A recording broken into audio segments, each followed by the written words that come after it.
नमस्कार प्यारे बच्चों, आप लोगों का बहुत बहुत आपकी अपनी हिंदी क्लास में स्वागत और अभिनंदन है। प्यारे बच्चों, हम लोग इसके पहले के क्लास में प्रत्यय भाग 1 के विषय में अध्ययन किया था, जहाँ पर हमने सबसे पहले यह सीखा था कि प्रत्यय किसे कहते हैं। जो शब्दांश शब्दों के अंत में लगकर उनके अर्थ को बदल देते हैं वे प्रत्यय कहलाते हैं। जैसे जलज, पंकज। जल में जो उत्पन्न होता है उसे कहते हैं जलज अर्थात कमल। पंक में अर्थात कीचड़ में जन्म लेने वाले को कहते हैं पंकज। तो जलज और पंकज दोनों का अर्थ हम कमल के अर्थ में ही मानते हैं। तो इसी तरह से फिर आपने आगे यह पढ़ा था कि प्रत्यय हिंदी में कितने प्रकार के होते हैं, अर्थात प्रत्यय के कितने भेद होते हैं।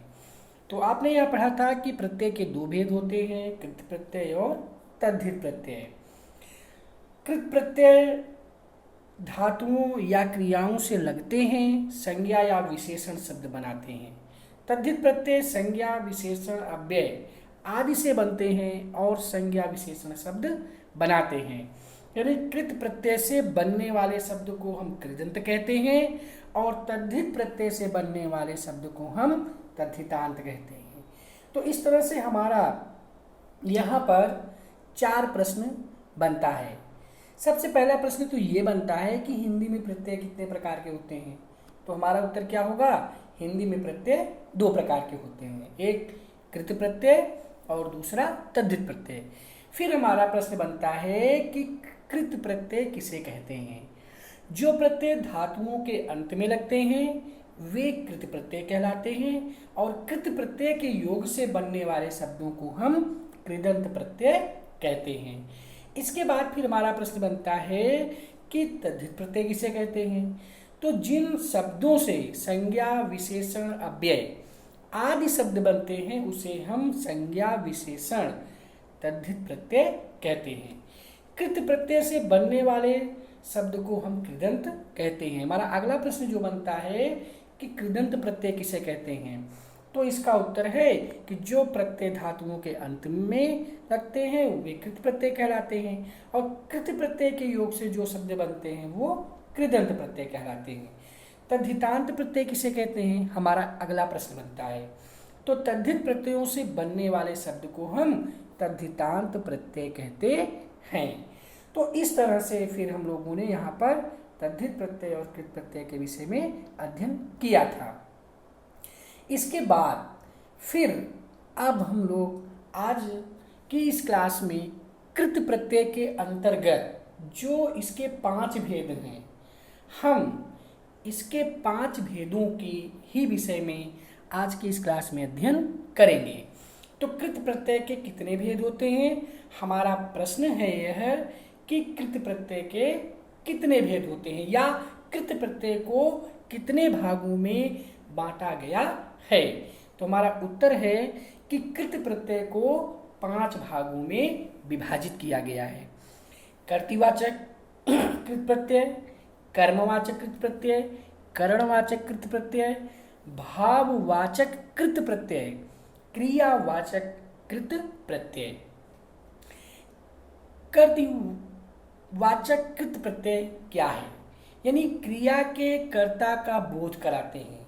जिन शब्दों के द्वारा क्रिया के कर्ता का बोध होता है उसे हम कर्तृवाचक कृत प्रत्यय कहते हैं। जैसे अक्कड़, आऊ, आलू, आक, हार, अक आदि। इसी तरह से जिन प्रत्ययों के द्वारा क्रिया के कर्म का बोध होता है या जिन प्रत्ययों के द्वारा या जिन शब्दांशों के द्वारा क्रिया के कर्म का बोध होता है उसे हम कर्म वाचक कृत प्रत्यय कहते हैं। जिन प्रत्यय के से कर्म का बोध होता है उसे हम कर्मवाचक कृत प्रत्यय कहते हैं। जैसे ऊ, ना, आनी, नी, आ, तब्य आदि। इसी तरह से करणवाचक कृत प्रत्यय है।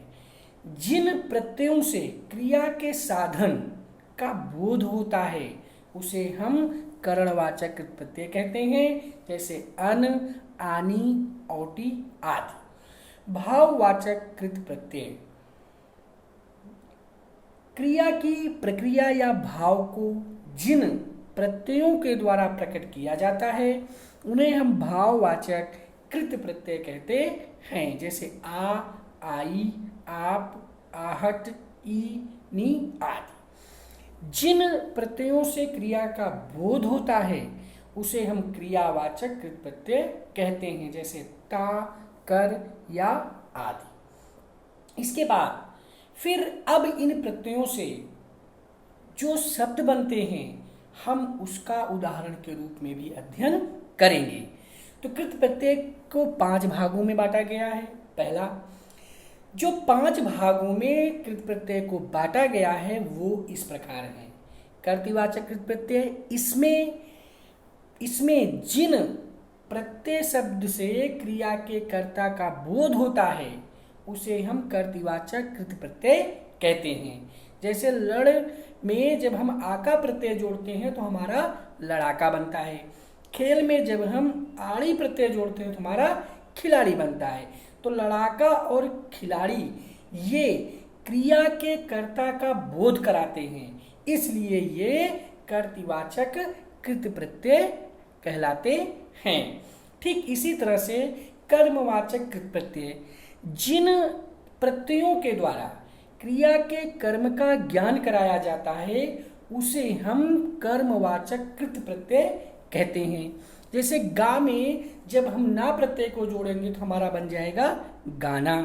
ओढ़ में जब हम नी प्रत्यय को जोड़ेंगे तो हमारा बन जाएगा ओढ़नी।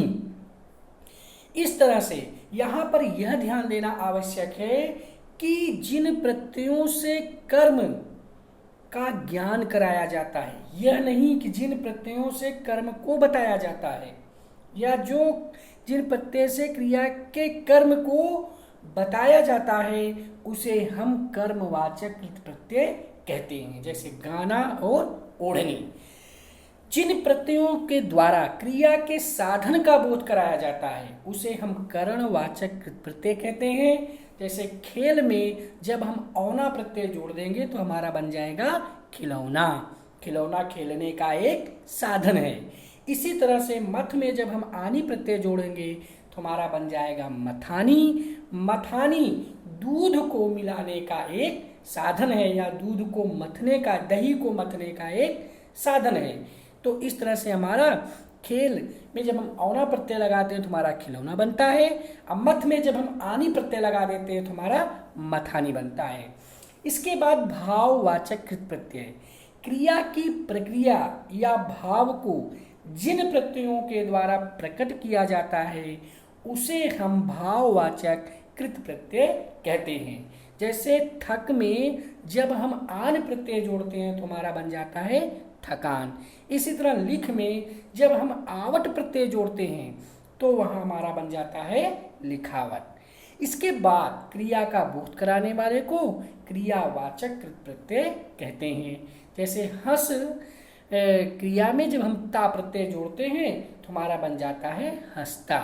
सो क्रिया में जब हम कर प्रत्यय जोड़ते हैं तो हमारा बन जाता है सो कर। फिर अब इसके बाद हम पुनः एक रिवीजन के तौर पर चर्चा करेंगे कर्तृवाचक कृदंत प्रत्यय। जिन प्रत्यय से बने शब्द से कार्य करने वाले अर्थात कर्ता का बोध होता है उसे हम कर्तृवाचक कृदंत प्रत्यय कहते हैं। जिस प्रत्यय से बने शब्द से कार्य करने वाले अर्थात कर्ता का ज्ञान होता है या कर्ता के विषय में हमें जानकारी प्राप्त होती है उसे हम कर्तृवाचक कृदंत प्रत्यय कहते हैं। जैसे पढ़ना, पढ़ना एक क्रिया है। ठीक इस सामान्य क्रिया के साथ जब हम वाला इस प्रत्यय को लगा देते हैं तो हमारा बन जाता है पढ़ने वाला। तो हमारा शब्द क्रिया से क्या बन गया? कर्ता। पढ़ना जहाँ क्रिया है जब हम उसमें वाला प्रत्यय लगा देते हैं तो हमारा पढ़ने वाला यह बन जाता है कर्तृवाचक कृदंत प्रत्यय।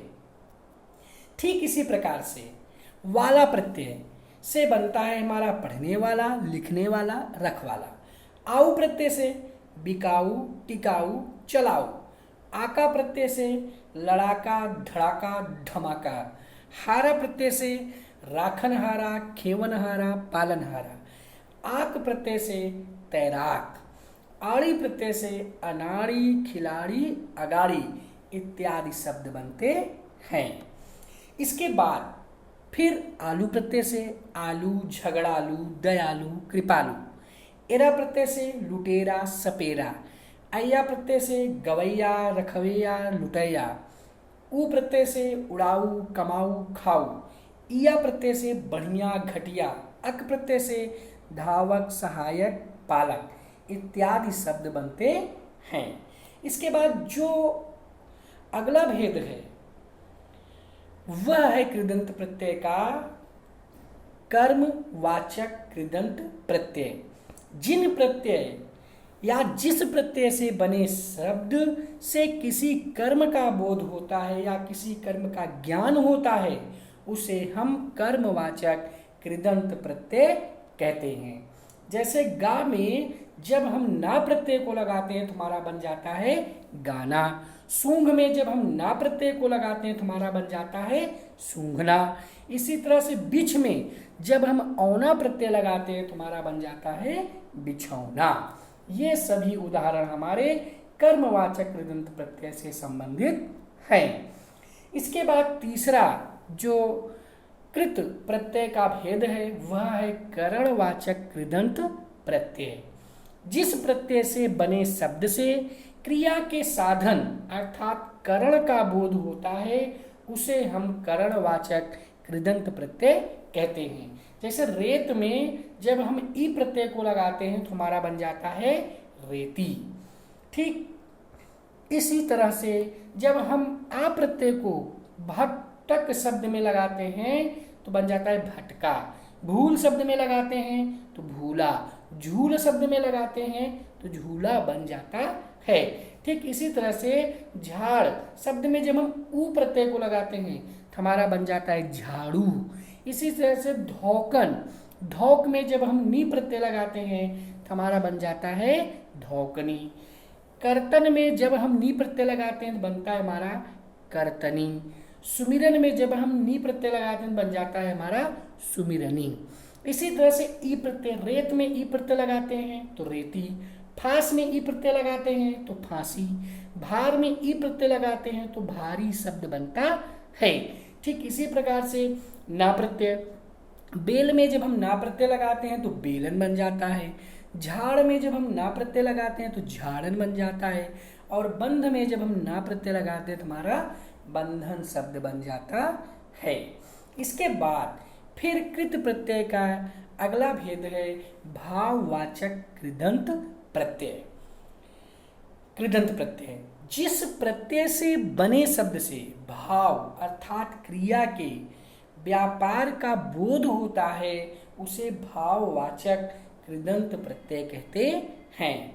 जिस प्रत्यय से बने शब्द से भाव अर्थात क्रिया के व्यापार का बोध होता है उसे हम भाववाचक कृदंत प्रत्यय कहते हैं। जैसे सजा शब्द में जब हम आवट प्रत्यय लगाते हैं तो हमारा बन जाता है सजावट। इसी तरह से जब हम अन प्रत्यय, चल में, चल शब्द में जब हम अन प्रत्यय लगाते हैं तो हमारा बन जाता है चलन। मन में जब हम अन प्रत्यय लगाते हैं तो मनन। मिल में जब हम अन प्रत्यय जोड़ते हैं तो मिलन। इसी तरह से भूल शब्द में जब हम आवा प्रत्यय लगाते हैं तो हमारा भुलावा बन जाता है। छल शब्द में जब हम आवा प्रत्यय लगाते हैं तो हमारा छलावा बन जाता है।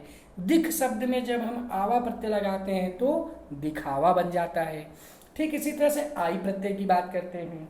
कम शब्द में जब हम आई प्रत्यय लगाते हैं तो हमारा बन जाता है कमाई। चढ़ शब्द में जब हम आई प्रत्यय लगाते हैं तो हमारा बनता है चढ़ाई। लड़ शब्द में जब हम आई प्रत्यय लगाते हैं तो हमारा बनता है लड़ाई। इसी तरह से जो है घबर शब्द में जब हम आहट प्रत्यय लगाते हैं तो हमारा बनता है घबराहट। इसी तरह से चिल्ल शब्द में जब हम आहट प्रत्यय लगाते हैं तो हमारा बन जाता है चिल्लाहट। मन शब्द में औती प्रत्यय लगाने पर मनौती, फिर शब्द में औती प्रत्यय लगाने पर फिरौती, चुन शब्द में औती प्रत्यय लगाने पर चुनौती बनता है। ठीक इसी प्रकार से भीड़ शब्द में अंत प्रत्यय लगाने पर भिड़ंत, गढ़ शब्द में अंत प्रत्यय लगाने पर गढ़ंत शब्द बनता है।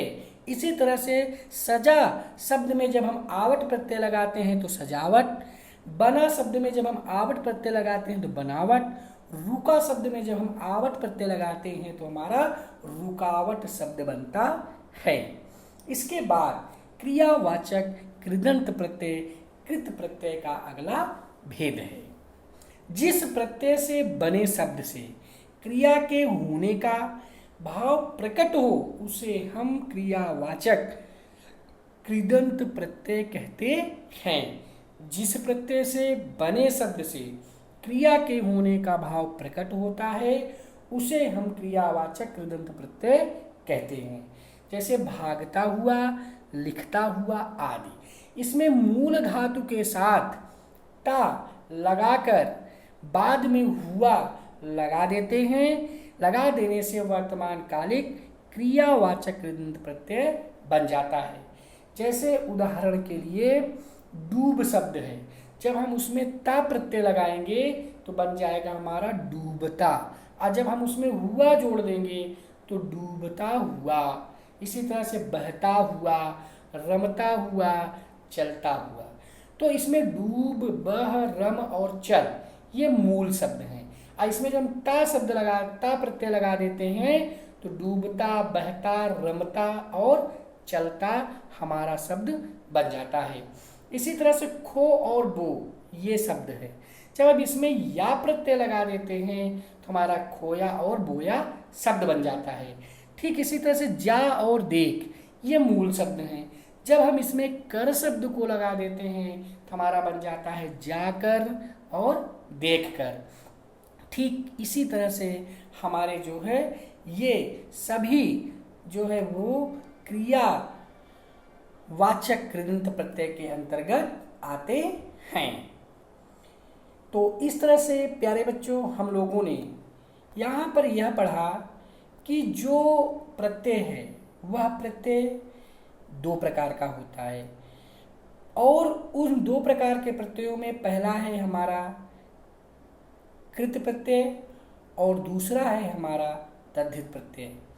कृत प्रत्यय उसे कहते हैं जो प्रत्यय क्रिया के साथ अर्थात जो प्रत्यय धातुओं के अंत में लगते हैं वे कृत प्रत्यय कहलाते हैं, और कृत प्रत्यय के योग से बने हुए शब्दों को हम कृदंत प्रत्यय कहते हैं।